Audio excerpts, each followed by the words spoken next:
오늘은 고 손정민 군의 사건에 대해서 한번 이야기를 나눠보려고 합니다. 동석자 A씨가 참고인 신분인 상황에서 일단 변호사를 선임을 했죠. 그리고 지난 월요일에 입장문 발표가 있었는데요. 각종 의혹들에 대해서 이제 빼곡하게 입장문을 발표를 했는데 그 입장문에 대해서 한번 살펴보도록 하겠습니다. 우선 이 해당 입장문에는 어떤 내용들이 담겨져 있죠? 굉장히 일단 깁니다. A4로 한 17장 정도 분량을 제출했다고 알고 있는데 입장문에 보면 이 동석자가 왜 변호사를 선임했는지 그 경위, 그리고 그 사건 당일에 한강에 어떻게 가게 되고 술은 어떻게 같이 마셨고, 그리고 기억하고 있는 모든 것들, 그리고 어떻게 귀가를 하고 가족들은 어떻게 해서 한강에 같이 가서 손정민 군을 찾아 헤맸는지. 네, 그런데 이제 이 입장문이 발표가 되고 나서도 여기에 대해서 지적을 하는 의견들도 많이 발생을 했잖아요. 어떤 점들이 지금 문제가 되고 있나요? 사건 발생 당일에 그 새벽 시간이었죠. 3시 37분 이후에 이제 행적이 묘연하다. 그 이후의 행방에 대한 이제 각종 의혹들이 있었잖아요. 그 의혹에 대해서 사실은 정작 동석자 A씨가 블랙아웃 상태, 만취 상태여서 기억이 나지 않는다라고 대답을 하고 있습니다. 이 입장문 자체의 내용은 굉장히 많지만 구체적으로 불거진 의혹들에 대해서 정작 블랙아웃 상태다, 기억이 나지 않는다라는 내용들이 대부분이기 때문에 아무래도 더 많은 이야기가 나오고 있는 상황인 것 같은데요. A씨의 말대로 당시에 블랙아웃이 있었다면 가장 국민들이 궁금해하는 그때 무슨 일이 있었는지에 대해서는 해명할 수가 없는 거고, 그렇기 때문에 이 입장문에는 그 내용이 빠져 있을 수밖에 없고, 다시 반복해서 이제 국민들은 답답해하는 거고, 그런 상황인 것 같아요. 긴 입장문이지만 사실 그 핵심 부분 내용은 정작 빠져 있기 때문에 어떻게 보면 뭐 팥없는 찐빵처럼 의미가 없는 거 아니냐 이렇게 생각하실 수도 있을 것 같아요. 뭐 그렇지만 A씨의 입장이 사실이라면 그럴 수밖에 없는 내용이 되는 거죠. 변호사 선임과 관련돼서 또 의혹이 제기가 됐었잖아요. 뭐 지금도 계속 그 의혹은 유지가 되고 있는 것 같고, 왜 참고인 때 변호사를 선임을 했느냐. 네, 동석자 A군이 지난 4월 26일에 첫 조사를 받게 되었잖아요. 그 당시에는 손정민 군이 아직 발견이 되기 전이었죠. 그 이후에 이제 4월 28일경 이제 A군이 작은 아버지랑 상의를 해서 그 작은 아버지 친구인 변호사를 만나서 A군을 심리적으로 안정시키고 자책감으로 인한 충동적인 행동을 막으면서 좀 안전하게 보호해 줄 수 있는 방안을 상의한 끝에 변호사를 선임하게 되었다라는 게 입장문의 내용입니다. 어떻게 생각하세요? 그러니까 여론을 보면 참고인 신분인데 변호사를 선임을 한 것 자체가 뭔가 캥기는 게 있는 거 아니냐 이렇게 생각하시는 분들이 있는 것 같아요. 물론 그런 케이스도 있지만 아닌 케이스도 굉장히 많잖아요. 제가 봤을 때는 혹시나 참고인 신분에서 피의자 신분으로 전환될 가능성을 염두에 두고 변호사를 선임한 것은 아닌가라는 의문이 들긴 하지만, 아직까지 사실은 그 동석자 A씨에 대해서 참고인 신분에서 피의자 신분을 전환한다라는 내용이 발표가 되지 않았기 때문에 이 부분은 조금 조심스럽습니다.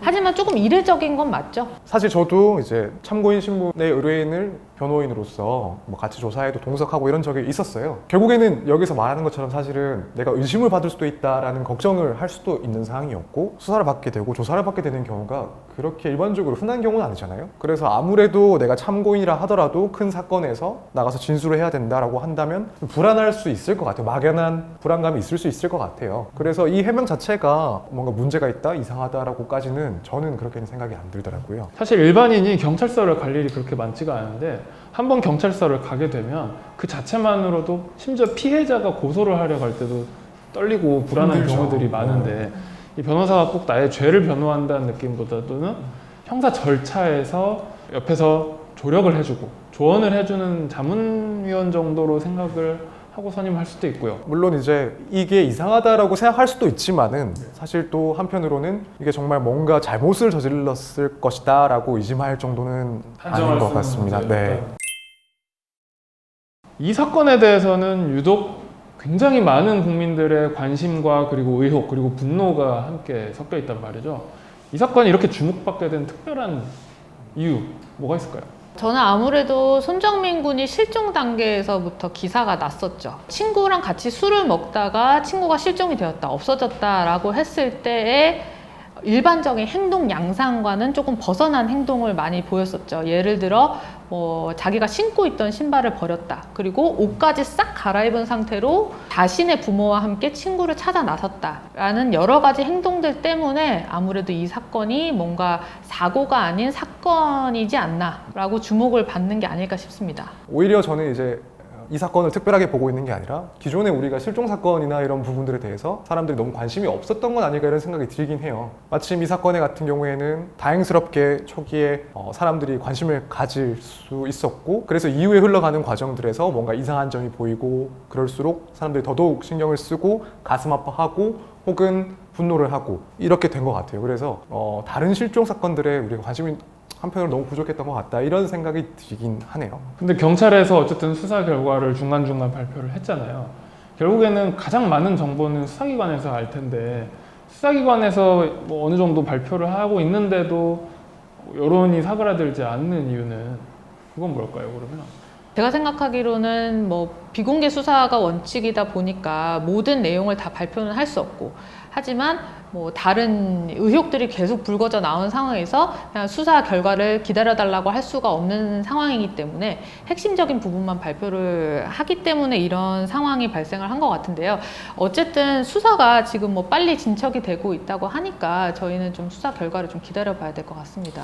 그리고 또 사실 저는 이거 보면서 느낀 게 결국에는 수사기관에 대한 불신이 있다고 생각을 해요. 변호사님들께서는 사실 일을 하시면서 수사관들, 수사기관에서 업무를 제대로 하지 않는다, 조사를 불성실하게 한다 이런 느낌을 받아보신 경우가 많이 없잖아요, 사실.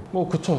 열심히들 합니다. 조사들을 진행을 하면은 그걸 대충 하는 분들은 사실 잘 없고, 기본적으로 다 열심히 하시는 것도 저희는 사실 체감을 하는데, 결국 기사에 나오는 거는 뭔가 수사기관에서 잘못을 했다, 수사를 잘했다라는 기사들은 저도 사실 본 적이 없는 것 같아요. 특히나 이렇게 의혹이 많이 제기되는 사안에서 하나하나 거기에 수사기관에서 대응을 하지 못하고 조사를 할 수가 없으니 이제 국민들 입장에서는 답답하고, 한편으로는 뭔가 또 이번에 잘못을 하고 있는 건 아닌가, 이런 불신을 갖고 이렇게 의혹들이 많이 계속 생산되고 있는 게 아닌가 싶어요. 손정민 군의 이 안타까운 사건에 대해서 아직도 정말 많은 의혹들이 쏟아지고 있잖아요.